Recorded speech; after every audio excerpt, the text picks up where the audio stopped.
most importantly, the graduating students class of 2026. It's a pleasure to be here today, and thank you, Sanjiv, for inviting me.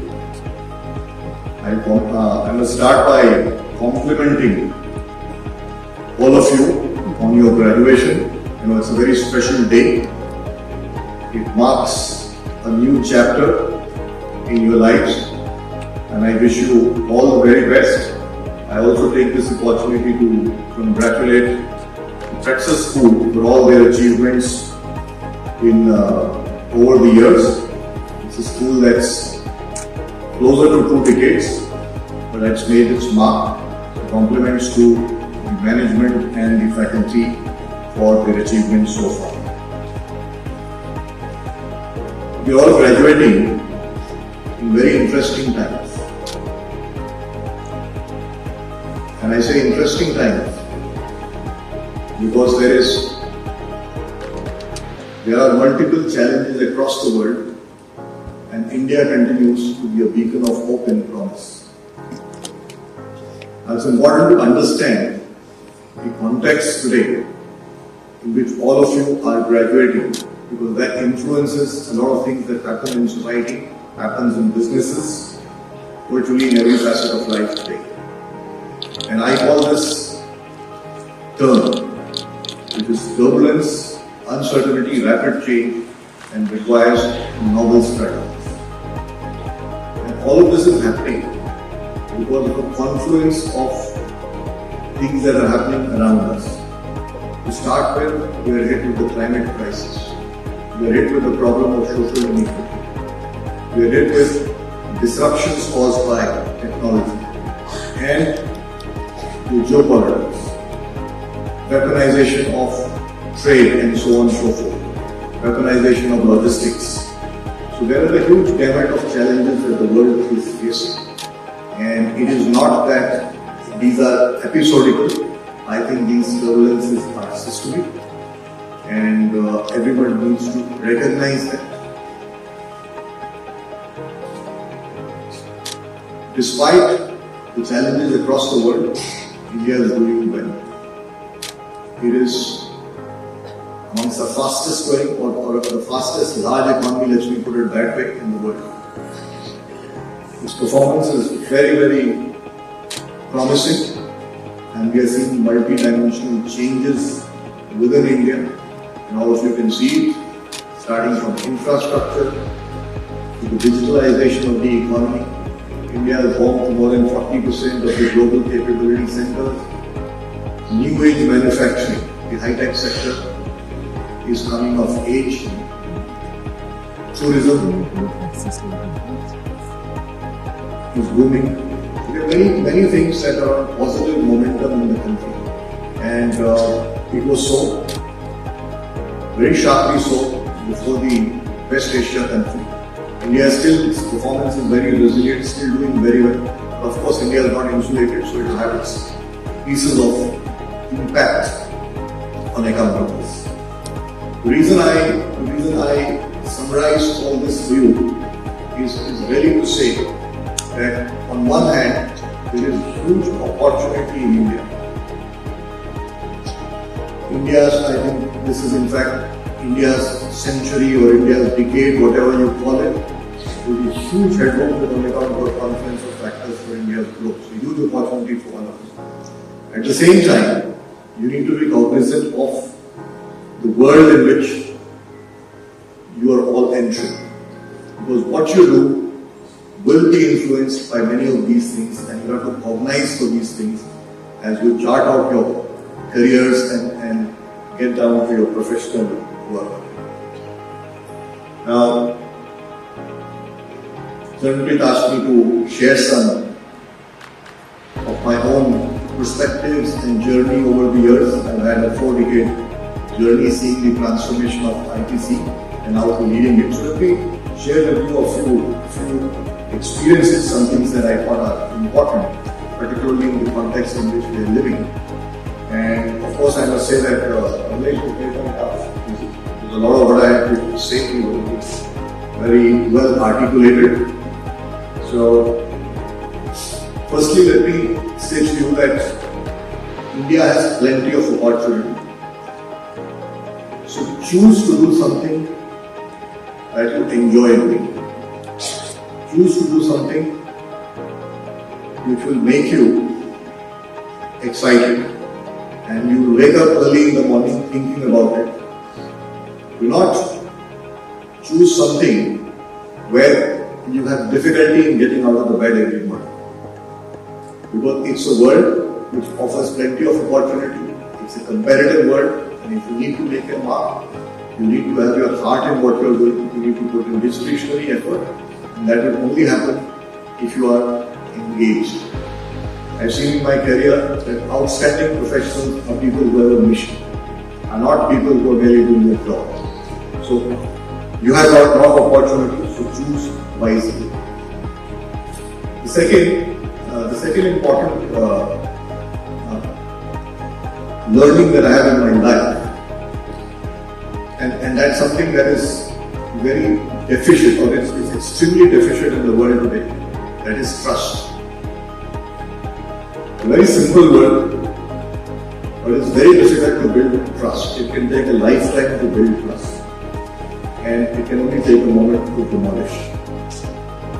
Now, trust is extremely important, because it's only when you have trust and you are transparent with your team members, with your colleagues, with your external partners, will they engage with you with a deeper motivation.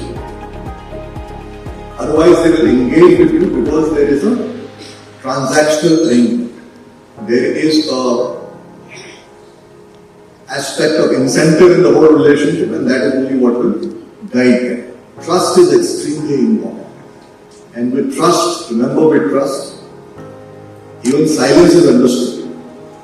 But when there is lack of trust, every word can be misinterpreted. And as a leader, as you go up in the organization, you want your people to align with you, to believe in you, and be fully engaged in your vision. And that will happen, the true engagement will happen if you have earned their trust. So you need to be fair to them, you need to be open to them, you need to have that integrity of purpose, and that is what will stand you well in the long term. Shortcuts create short-term excitement only. The word shortcut itself means that it is not something that will stand you well over your career. Don't underestimate the potential of human resources or the potential of people. They are your most valuable asset. You yourselves are, and as you grow in your career, your teams are your most valuable assets. How well they perform really depends on how engaged they are. Way back, and I will narrate a small anecdote to you, way back in the 90s, when the Indian economy was opening up, a lot of things had to transform, including manufacturing. It was not just about technology, it was also about changing mindsets.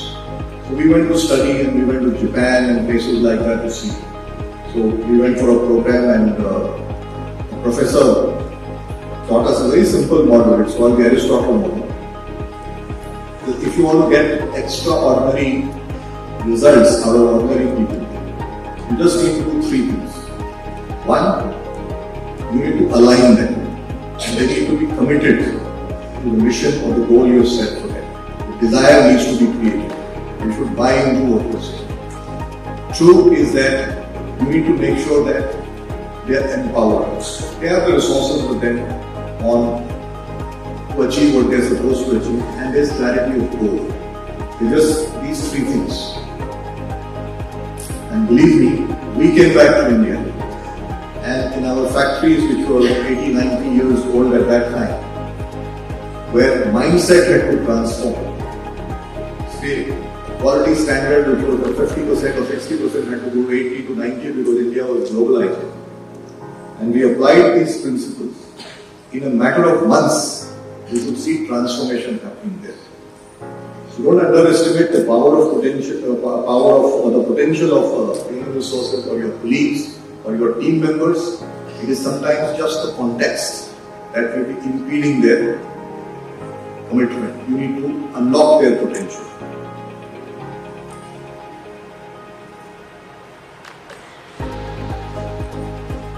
There are a few other things that differentiate people who make a mark in life, and one of which I call is really the growth mindset. It is the keenness or commitment to your goal, ability to navigate the turn, ability to navigate the problems and not get deterred by it. Not to step back and say, look, this has happened, what can I do? But in this world today, as I explained, as the, when I describe turn, you will find a lot of obstacles. So you will need to develop that perseverance, you will need to solve the problems and navigate your way through. And that is what distinguishes great managers. And a lot of you require a lot of problem solving, a lot of innovative capacity to be able to solve these problems as they come along. There's a lot changing in the world. You need to be able to join the dots and you need to be able to understand what is happening in the future and prepare yourself. A lot of people, a lot of times, we want to get a good mentor. It's always good to have a good mentor. But I think more important than mentorship is mentorship, or is your own curiosity, is your own ability to be a lifelong learner. And when you want to learn something, if you're focused on it, you'll find a way. In my own experience, I found when I was way back in the factories itself, sometimes simple problems or simple issues that could not be solved by management team to management team did not have an answer to. Insights came from even people who are doing housekeeping. You need to be concerned about the environment and have empathy to the people who do not have access to enough resources. If your decision making is guided by these principles, each one of us can make a difference. And it's even more very important for you because you're going to see a lot more years in this planet, and this planet is seriously under stress and it needs to be addressed. Otherwise, life will become very difficult with passage of time.